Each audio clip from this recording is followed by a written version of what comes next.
Hello everyone, अस्सलाम वालेकुम। Welcome to my channel. आज मेरे बिगनर कोर्स की पहली क्लास है। पहली क्लास में सिर्फ बेसिक चीज़ें बताऊंगी कि हमें सिलाई के लिए कौन कौन सी चीज़ चाहिए। इस कोर्स से रिलेटेड कोई भी डिटेल चाहिए तो आप मुझे फेसबुक, इंस्टा और टिकटॉक पर फॉलो कर सकते हैं।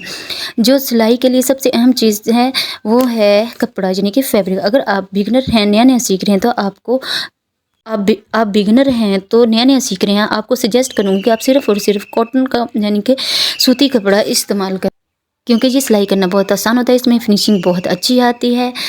तो इसलिए बिगनर्स के लिए कॉटन का कपड़ा ही बेस्ट रहेगा, तो आप कोई और कपड़ा यूज़ नहीं करें। दूसरी चीज़ सीज़र यानी कि कैंची, इसके साथ कोई भी खाली डब्बा, तारें कोई भी नहीं काटनी, इसको अलग रखना है। क्योंकि अगर कटिंग अच्छी होगी तो आपके कपड़े में फिनिशिंग अच्छी आएगी, सिलाई की नीटनेस होगी।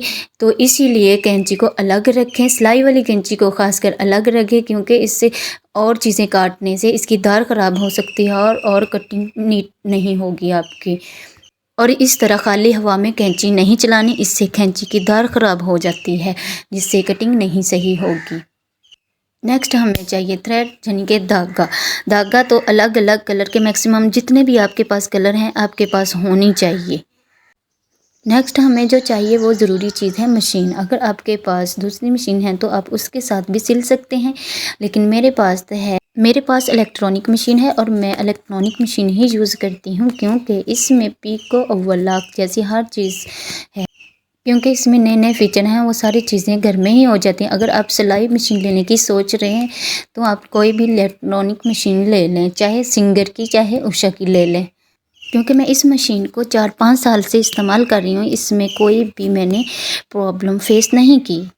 और ये मशीन पैडल से चलती है, लाइट से चलती है, और इस तरह का पैडल साथ मिलेगा जो पाँव के साथ दबाएंगे तो हमारी मशीन चलेगी।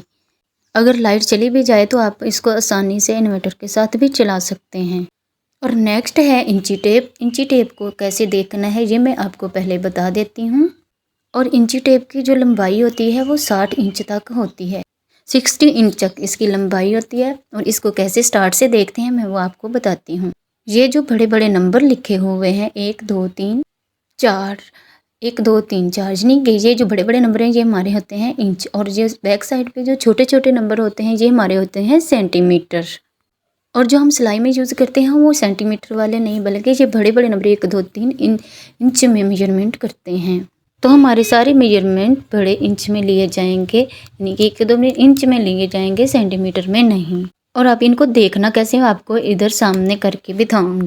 और ये देखें, इंच टेप के कोने पे जो लगा हुआ है लोहे का टुकड़ा, इधर से लेके 1 तक, ये जो दरमियान में डिस्टेंस है ये हमारा हुआ 1 इंच।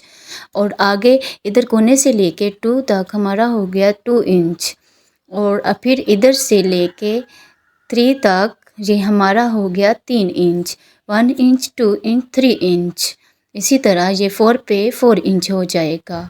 और इसी तरह लोहे वाले टुकड़े से लेके 5 6 7 तक 5 इंच ही होंगे हमारे। और अब हमने 0.5 0.7 कैसे देखना है, इसी तरह मैं आपको थोड़ा क्लोज करके दिखाती हूँ कि वो हमें कैसे देखने हैं। तो ये 1 नंबर है और ये 2 नंबर है, तो इन दोनों के बीच में मैं आपको बता देती हूँ। ये यानी कि ये टोटल हमारा 1 इंच है, इसके बीच में मैं आपको बताती हूँ। अब मैं आपको पहले आधा इंच का बताती हूँ, यानी कि 0.5 इंच का। तो ये जो बीच में छोटी वाली लाइन है, 1 और 2 के बीच में जो छोटी लाइन होती है इसको हम आधा इंच बोलते हैं, यानी कि आधा इंच यानी कि 0.5 इंच। तो ये 0.5 यानी कि आधा इंच का मैंने आपको बता दिया। अब ये जो 1 लिखा हुआ है और ये जो आधा इंच है, ये दोनों लाइन के बिल्कुल बीचों बीच का जो पॉइंट होता है ये हमारा 0.25 इंच होता है। और 0.25 इंच को हम 1/4 यानी कि 1/4 भी बोलते हैं। तो मैं यहाँ पर 1 इंच भी लिख देती हूँ, यानी कि 1 इंच लिख दे रही हूँ मैं। अभी देखिए 1 इंच के बाद 1 पॉइंट छोड़ के हमारा आया 0.25 इंच, और फिर 0.25 इंच के बाद 1 पॉइंट और छोड़ा हमने तो आया 0.5 इंच, और इसके बाद हम 1 पॉइंट और छोड़ के उसके बीच वाले पे निशान लगाएंगे तो ये हमारा हुआ 0.75 इंच। और 0.75 इंच को हम 3/4 यानी कि 3/4 भी बोलते हैं। इसके बाद 1 पॉइंट छोड़ के हमारा पूरा यहाँ पर 1 इंच बन गया, कंप्लीट 1 इंच। अब देखिए मैं आपको एक चीज़ और बताती हूँ इसमें। अगर मैं 1.25 इंच आपको बोलूँगी निशान लगाने के लिए, तो यानी कि 1 ये हुआ, और 0.25 इंच यानी कि इसके आगे 2 पॉइंट और यहाँ पर तक। तो ये हमारा 1.25 इंच हुआ। यहाँ कोने से यहाँ तक 1.25 इंच हुआ। अब अगर मैं आपको बोलूँ कि हमें 3.5 इंच पे निशान लगाना है, तो 3 इंच यानी कि ये 3 इंच हुआ, और इसके बाद 0.5, ये जो बीच वाली छोटी लाइन होती है ये मैंने आपको बताया था 0.5 इंच की होती है, तो 3.5 इंच ये हुआ। यहाँ कोने से लेके इस बीच में लाइन तक हमारा ये इसके बीच की जो डिस्टेंस होती है वो 3.5 इंच की हुई।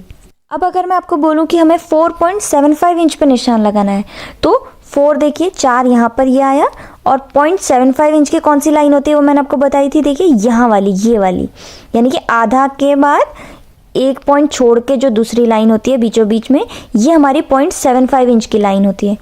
तो 4 और 0.75 इंच यानी कि 4.75 इंच। सेम इसी तरह से बाकी का भी हम लेंगे। 5.25 इंच देखिए 5 और 0.25, एक पॉइंट छोड़ के ये वाला 0.25 वाला होता है, तो यहाँ तक हमारा 5.25 इंच हुआ, यानी कि इस कोने से लेके यहाँ तक 5.25 इंच। तो बाकी के सभी मेजरमेंट्स हम इसी तरह से लेते हैं, जब हम कपड़े में कट करेंगे तब भी ऐसे ही लेंगे।